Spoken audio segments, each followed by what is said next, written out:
Onomene Adini didn't recognize the voice at the end of the phone, but he said he knew her from her church in Nigeria's Lagos, so she agreed to help get a package to their pastor.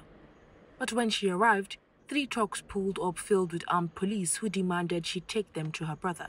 I've been numb, especially since it happened in my presence, and for the fact that they used me as a bait. I'm just trying not to beat myself, Police detained 27-year-old Enromosele Adini that morning, one of the hundreds seized since taking part in nationwide protests in early October. Onomene says her brother has not committed any crime.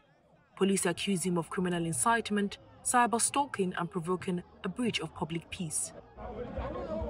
Roughly 2 weeks of demonstrations against the controversial police special anti-robbery squad drew thousands onto the streets, prompting the government to disband the unit.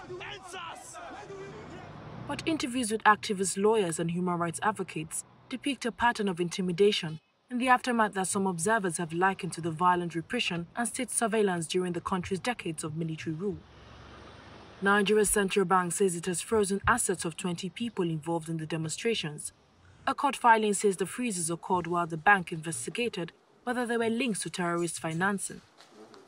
Adeomi Enoruwa, who helped crowdfund journalists investigating police violence, says the account of his PR company was frozen. We are very clear that we're on the verge of authoritarian rule and anything can happen, and that gives us a cause for concern. We are very afraid.